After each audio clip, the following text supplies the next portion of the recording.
Hey, what's going on, everybody? The Ceremonial Witch is back here up in this bitch. Right now, I don't know if anybody's familiar with Canada or Ontario or even my hometown, which I highly doubt. I'm driving to Winchester, back to Winchester, where my wife is having a surgery. Don't worry, it's just minor surgery. I know you guys are all worried out there. Especially you girls that think I'm a good-looking man. Haha, just kidding. I only had a few pictures out there, and I highly doubt anybody gives a shit what I look like. But anyways, she's having a surgery. Pretty cool. It's not a bad surgery. It's a wanted cosmetic surgery, basically. No, she's not getting her boobs bigger, or her ass, or her nose job. My wife has had 4 kids, as you know. And she has had 4 C-sections. So you can understand that if any women out there, or any guys that are with women that had a C-section, you know that they got cut open 4 fucking times. There's a big fucking scar below their belly button before their pubic hairs. Excuse me, sorry about that. So, my wife is, she had 4 kids, and every time she managed to lose weight. This last time she had the hardest time losing weight, but she's done it. She is pretty low right now, and she looks absolutely phenomenal. Absolutely. And I've told her many times she doesn't need the surgery because I don't want her to be cut open or anything like that. But she thinks it's going to make her happy. It's basically like some kind of tummy tuck where they're going to get rid of that scar and the excess skin, because even though she's losing weight because of the scar tissue and some other things that are medical that I'm not going to pretend to know about, she has trouble losing that weight around that spot, and it does something that she doesn't like, which I could care less about. For me, my wife is a very sexy and beautiful woman, and it's not just because I'm blinded by her love or anything like that, which maybe it is. Maybe it's some fucking shallow Hal shit, but she is a good-looking girl, and a lot of people, friends, family have told me that, so I already know this. But she's not happy with her body. She remembers a time when she didn't have that, and she wanted this done. And because we're in Canada, OHIP is what covers all our medical expenses. So as long as something is needed, from your regular going into your doctors to your surgeries, your cancer treatments, everything, even your medications sometimes, depending. I mean, most people in Canada have coverage, whether you're on the system like welfare or disability, or if you work a job, your job normally covers it. Not all jobs, though. I can't say all. Maybe only about 40% of the jobs do, but it's still a pretty big number of people that get their coverage. But anyways, the nurse or doctor, classified it as something needed for herself. I don't know if it was a mental health issue or a body issue, but she got it classified, or she got it covered.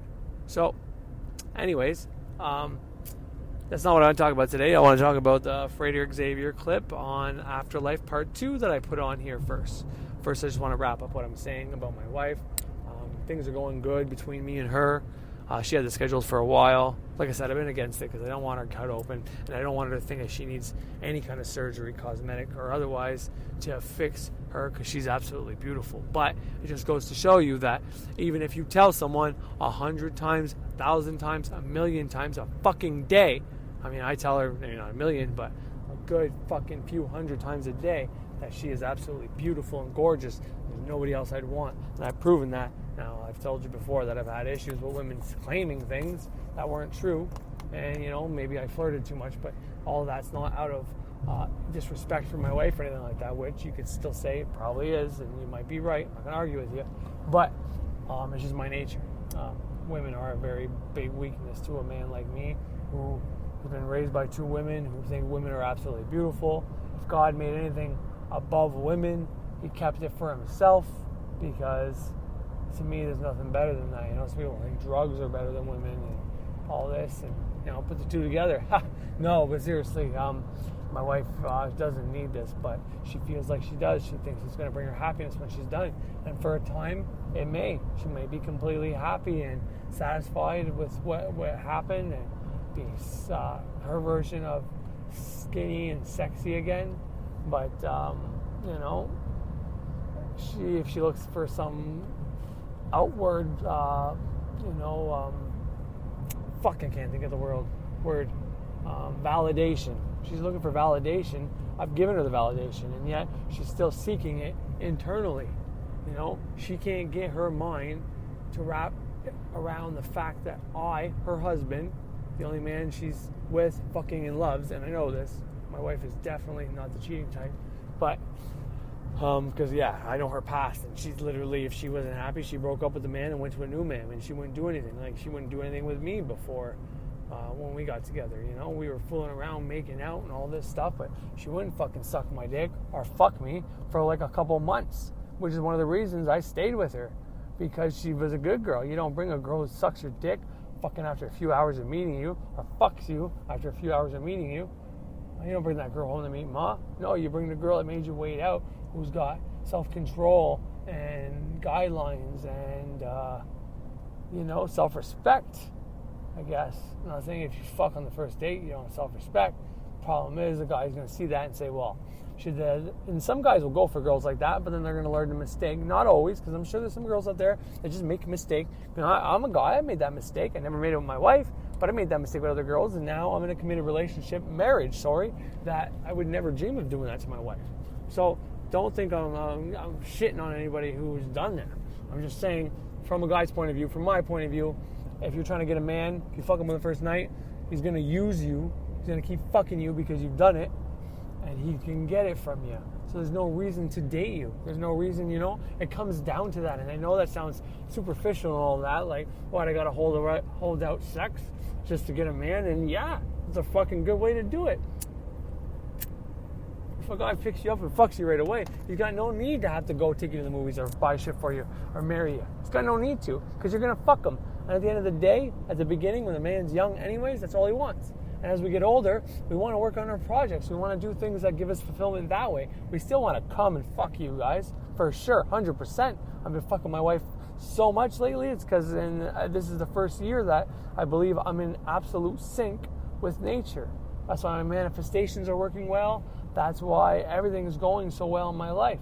And this time of year, well, it was more like in the spring, but I was so fucking horny, I couldn't do anything.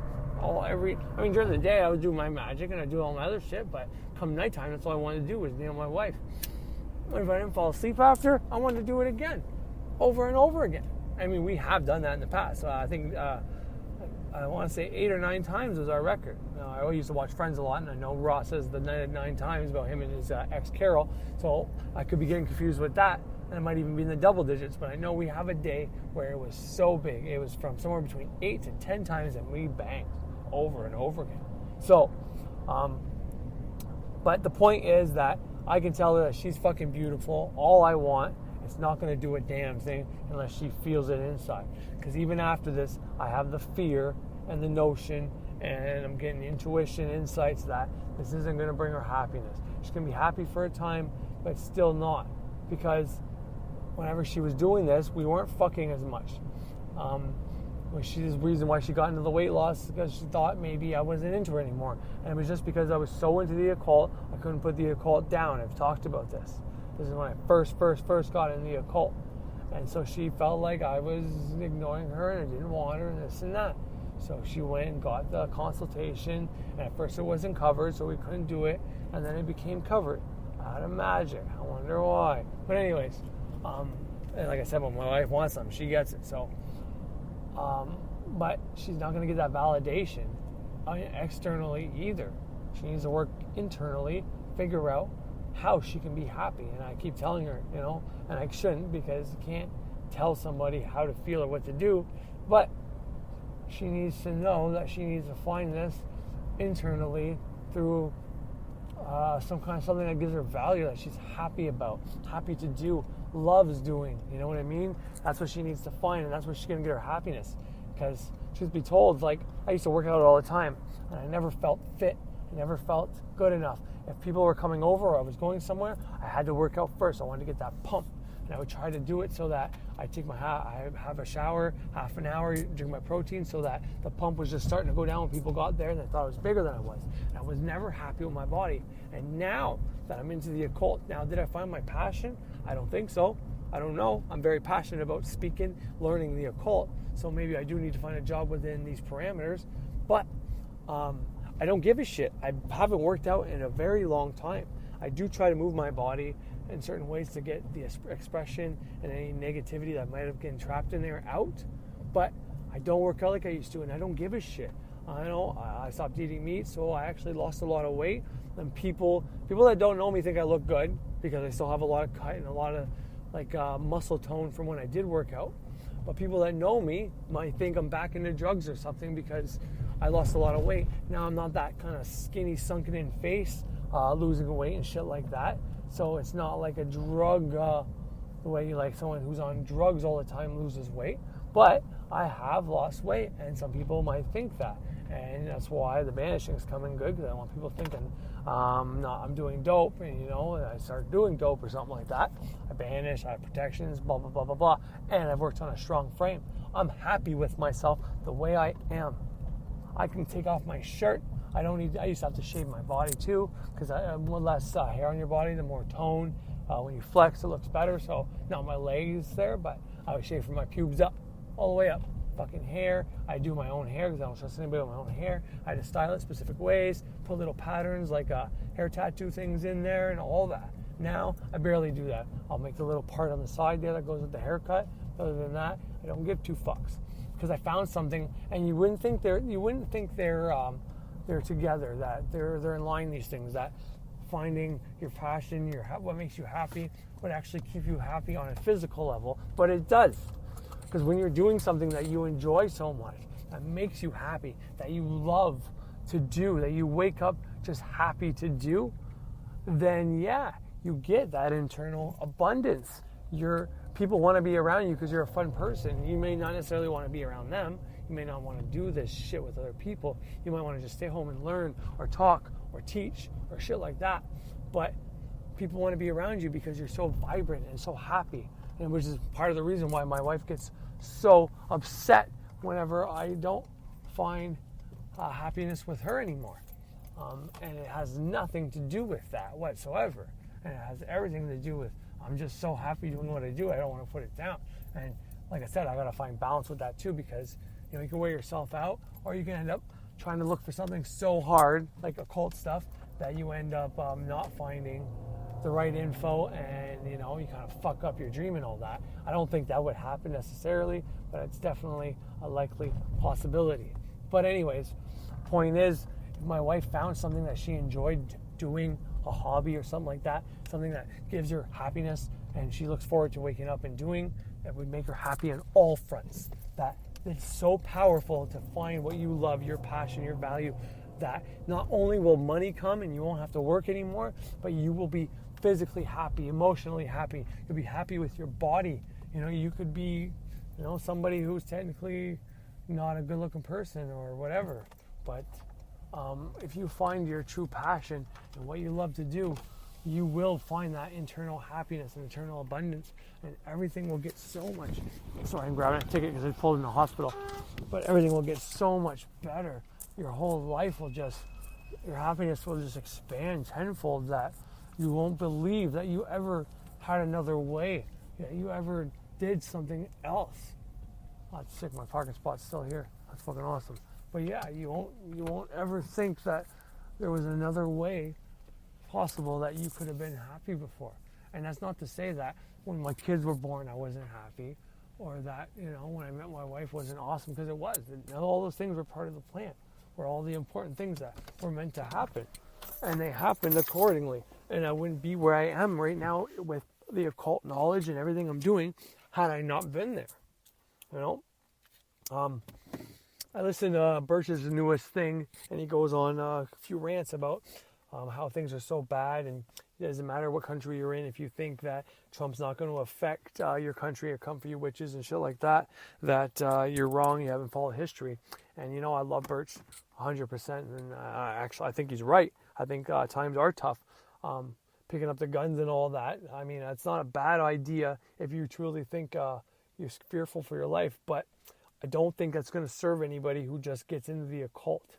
I don't think anybody who hasn't been a witch for a long time or a magical practitioner for a long time, that dwelling on the fearful stuff is going to help you. You first need to find your internal centeredness, your internal balance. You need to be grounded. You need to understand that through the bad, you can still find the good things, and through the good, you can still find the bad things. And then from there, focus on what part of that you want to focus on. Like this is the pendulum swinging. Frederick Xavier talks about how, his swing, the George Bush presidency was swinging, let's say, to the right, and then it swing to the left, and now it's swinging back to the right, or vice versa. I'm pretty sure, though, Trump would be considered right hand, or the right side of the pendulum. But that's my point.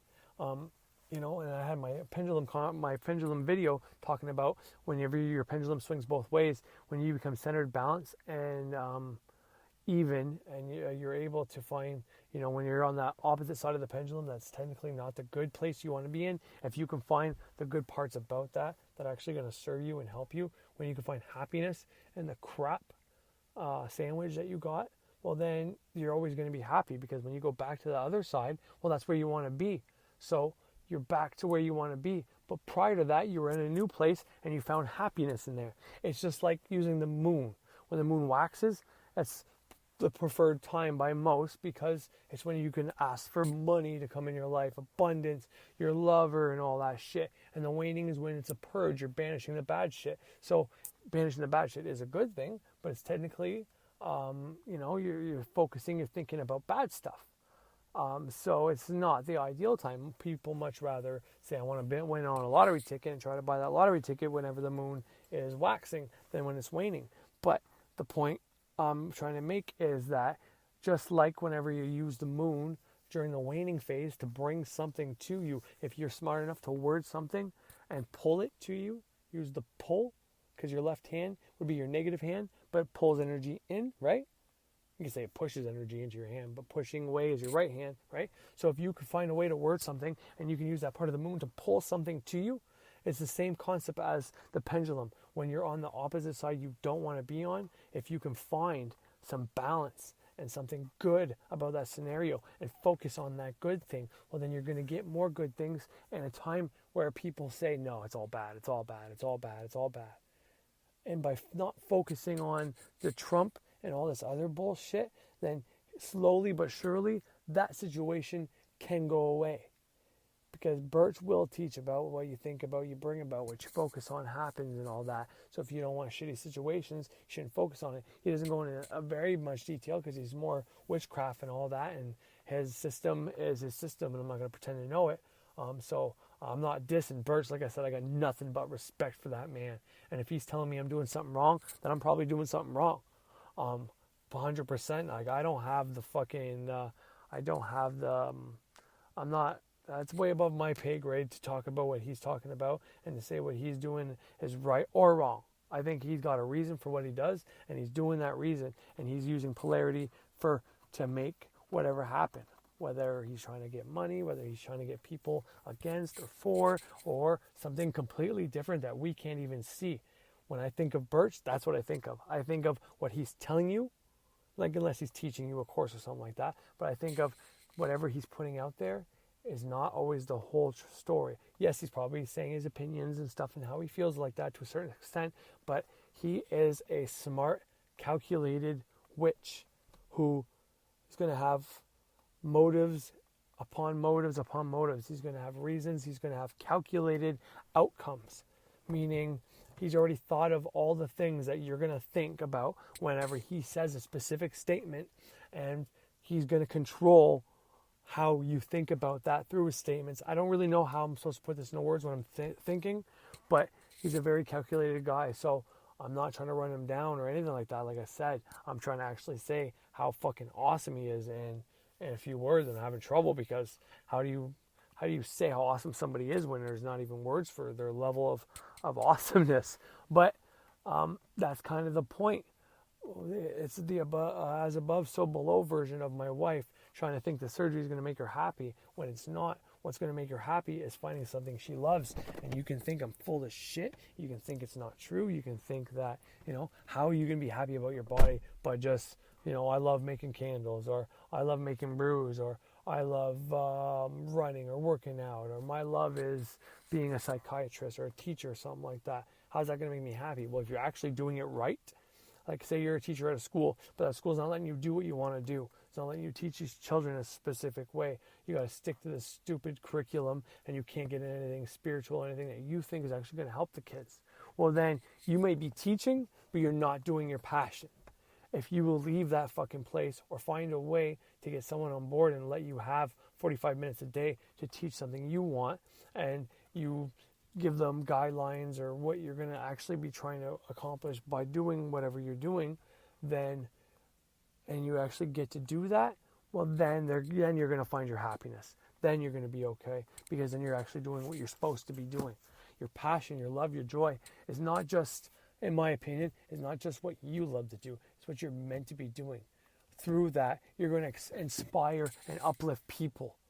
Okay? And the reason you get prosperity and you get your physical validation for how your body is and you become happy in all aspects is because the circuit thing I talked about, and Frater's talked about, and Birch has talked about, and countless other fucking gurus have talked about.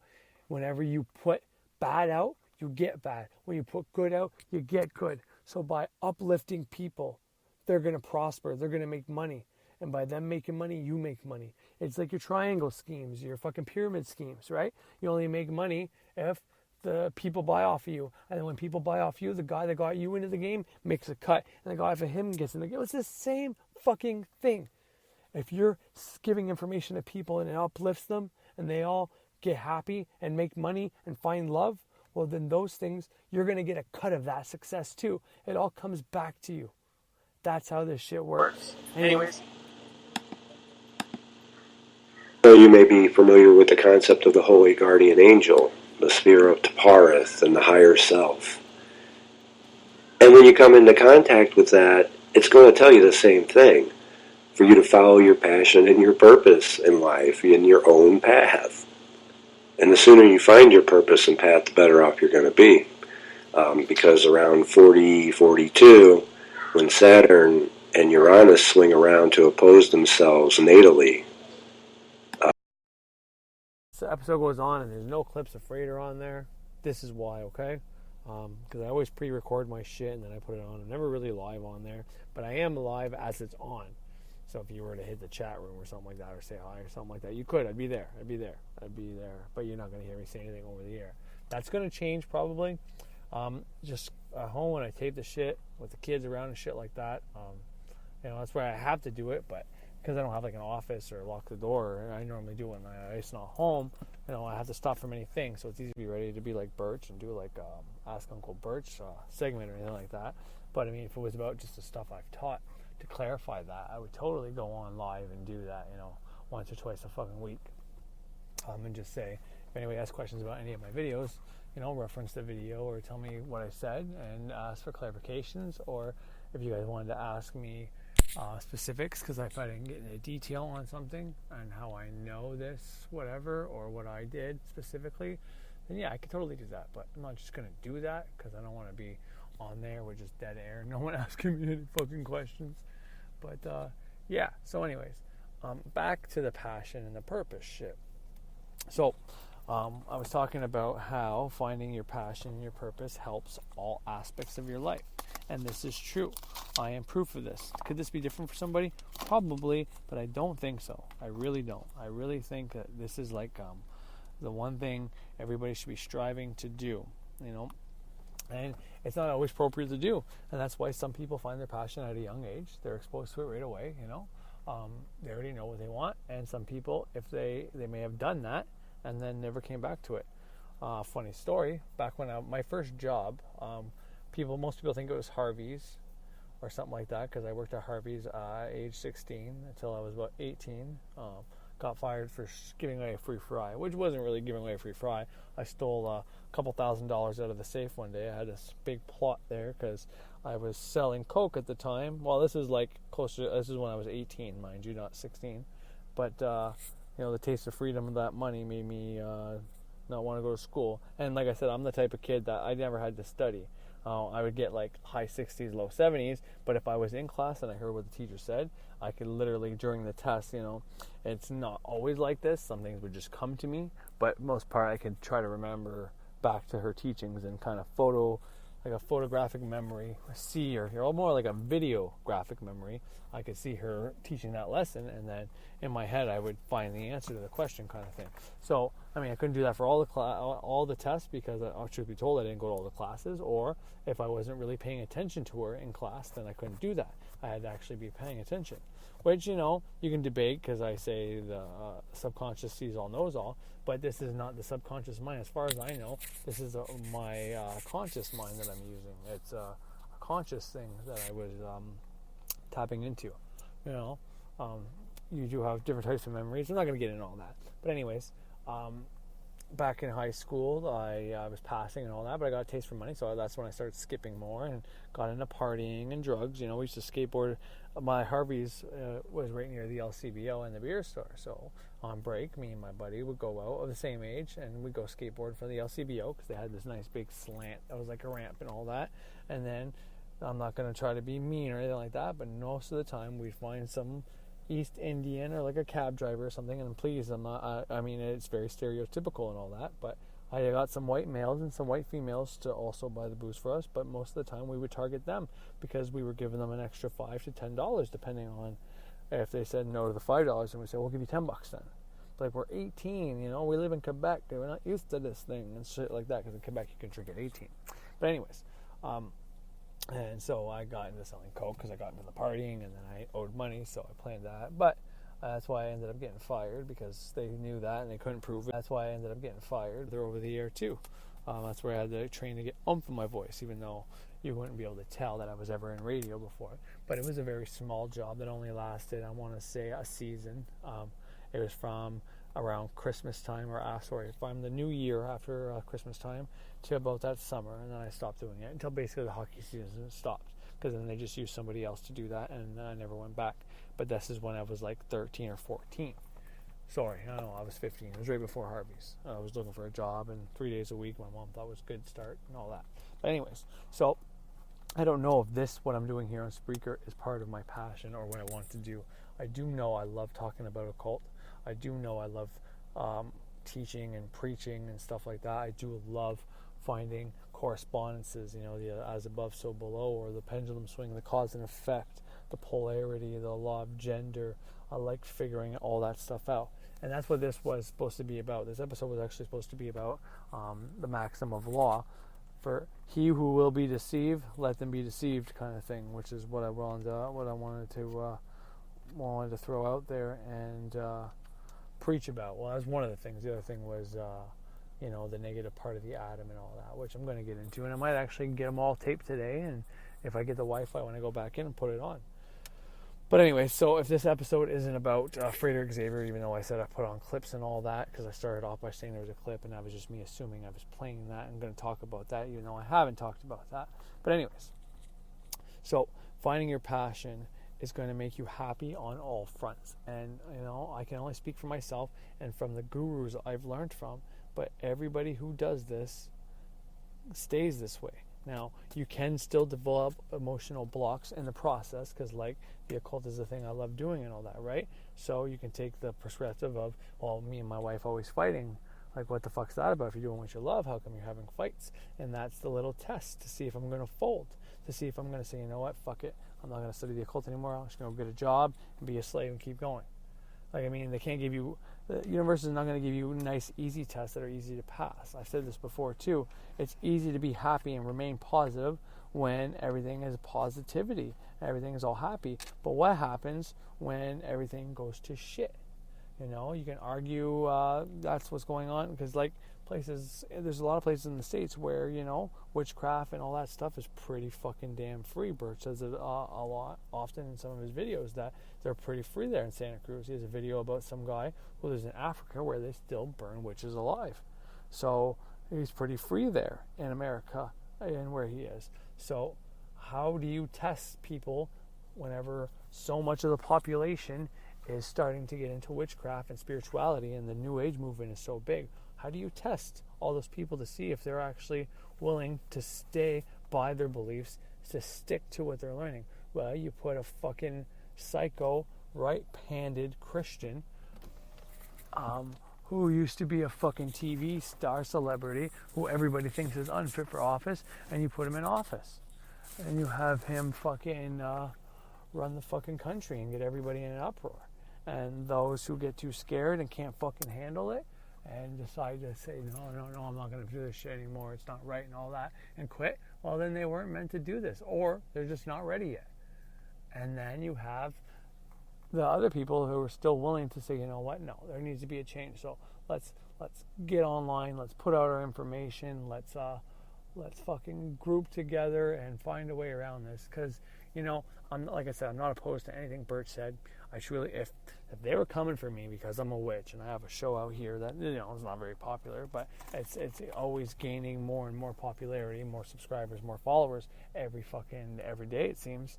More likes, more views every day, like I said, I'm not making a lot of money off the ad revenue, but it's enough to pay the $7 a month. Well, it's $6, but I'm Canadian, and our money's not worth as much as the States' money. So, but that's paying the $7 just on the one show. Basically, the second show is not making as much as the Magic on a Budget's not making as much, but it's because there's not as much episodes. So anytime someone goes on and plays an ad, well, there's like a couple pennies I get for that. Basically, those couple pennies have added up to the $7 to cover the first 2 times. Well, sorry. The first time I had to pay out of my pocket, but I've made the money back already for that. You know what I mean? Like I already have the next 2 months covered through my PayPal, because it goes right to my PayPal. And I would say anybody who likes speaking about a cult, learning about a cult, and who has some experience with either manifesting or how to depolarize or how to reprogram your mind or anything like that, do exactly what I'm doing. Because not only are you going to be an extra voice, because there's power in numbers, right? And the power in numbers is illustrated through, like I said, money. People may not take my stuff seriously because I'm not charging for it, but I don't want to charge for it. I don't feel I have enough experience to charge people for this. And if I did, I would have to put something so cool and kick-ass together that, I'm not one to charge for much. I'd rather help a bunch of people out and just keep the favors there, so that if I ever need a fucking favor, I can just go ask to return the favor, because I helped you guys out and you helped me out, kind of thing. I'd rather do that 100% more than I'd rather fucking charge people for this info. So that's one of the reasons I don't charge, and I look at it as that. If I'm actually helping people are watching my shit and getting helped, I consider that a bunch of favors, so that when I go to ask Spirit for, I need a little bit of extra money this month, or I need this person to be healed, or I want this person to kind of see my point of view, or I need a job opportunity, or I need a good mechanic to take a look at my car, or I need to find, whatever the case is, okay? I want that to be easy. It's another reason why you give offerings and you go to your temple, just out of respect for your deity, for your gods, for the planetary gods and all that, so that whenever it comes time to cash in one of those brownie points that you kept getting because you kept going down there and not asking for anything, well, they're more likely to do it. It's the same thing. All this shit's a circuit. Everything's a fucking circuit. Everything, good and bad, is a circuit. If you don't want nothing to come in or out, then don't do anything, and nothing will come in or out. But if you're not going to do anything, and from time to time you're going to talk bad about people, well then, yeah, from time to time people are going to talk bad about you. You're going to get bad, shitty circumstances. But if you strive to be good and help people out and uplift people, then people are going to uplift you. You're going to get uplifted. And I'm not saying this because I used to be New Age and all that shit was jammed in my head, even though it is, because I don't believe in being unreasonable and just thinking fucking everything is love and light, because it's not.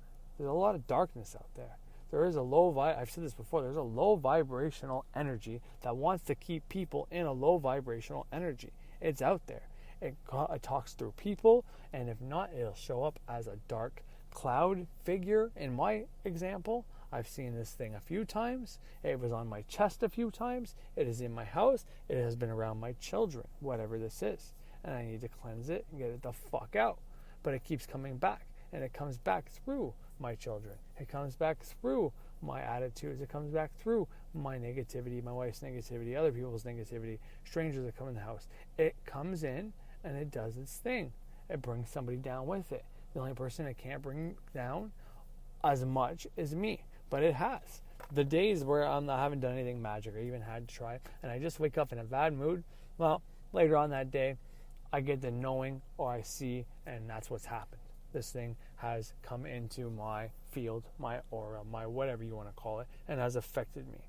But because I know this, then I can just banish it away, and I can realize that everything I felt wasn't my emotions, which is something everybody needs to understand. That when you get these ideas to do these things, and then you don't know why you did it after, whether it's cheating on your fucking wife, or it's spending your money doing drugs, or it's anything, okay? Not if you've done this so many times, well, then you've made a habit out of it. So yeah, okay, if you're asking for drugs after, you've already done it a bunch, then yeah, it's probably just happening out of habit. But initially, something new that happens to you, a new idea, a thought, you're just sitting there, everything's okay, and you get this thought of, oh, my baby's probably, what happens if my baby does this, or something bad happens, and just out of nowhere, it's like, come on, fuck off, leave me alone. You really need to change the word thoughts for spirits, or thoughts for, I guess spirits would be the one, thoughts, positive and negative spirits, instead of thoughts, and start thinking that your thoughts that come to you are spirits around you, or spirits that you can't really see, but are around you trying to tell you to do things, or whispering you, or you're picking up. It may not even be you. And that's why I think this the banishing, rejecting thing works, because when you study this stuff, you come to find that we can charge things. My wards, my protections, my fucking my pentagram that's on my neck, everything, my ritual tools. I have specific tools for just programming my water for my baby's bath water and stuff like that, which aren't technically ritual tools, but I program them to do specific things. We program sigils to do specific things. I programmed something that isn't even a thing, which is my sigil for my magical name, which is my subconscious mind. I programmed that for when I draw that to automatically, whatever that thing is on, go into my mind, kind of thing. So that being said, you can program your energy into things. Whoa. You can program your energy into things. So if energy can be programmed into things, and you have a house with a bunch of stuff, and even if you've bought all your stuff yourself and you know where everything comes from, there's still a chance that someone's energy, somebody else's energy, is in that thing, or the house you live in, the people before it. If people before it, the reason people think houses that had a murder occur in there think it's haunted is, one, the movies in their own head and shit getting away and all that. But two, we're talking about negative energy here. Like, I'm talking about negativity, okay? Not negative energy as in the ions that come from the earth, or that can heal you, like from a negative energy generator and stuff like that, okay? So when I say negative energy, that's what I mean. I don't mean the negative energy that can heal you. I'm talking about negativity, bad, maleficent energy, okay? If thoughts are spirits, and someone had a thought to kill their husband, their wife, their child in that house, okay?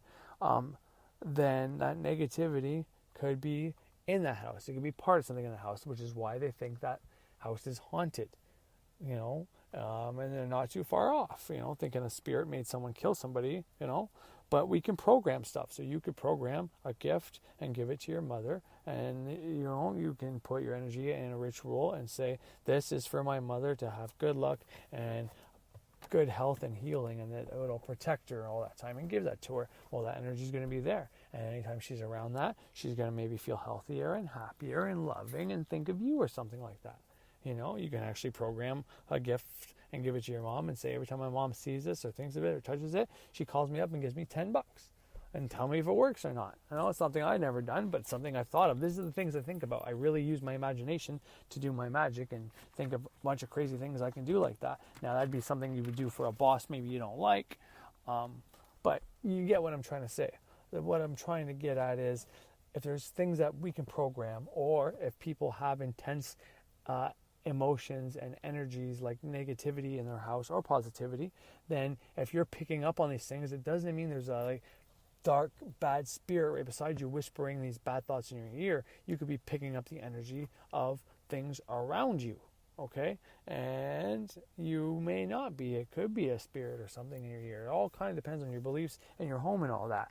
But that's the reason I say to replace the word thoughts with spirits. But you can also use energies. Money has a specific energy. If you got bills that are smaller change, you generally might think like, oh, I'm broke, I never have enough money, I always have small amounts of money. There's a certain kind of negative energy associated with that. Or if you have a lot of money, like hundreds and thousands on you, then you're going to be in a whole different mindset depending on if that's a high or a low number for you, I guess. For me, that'd be a beautiful thing.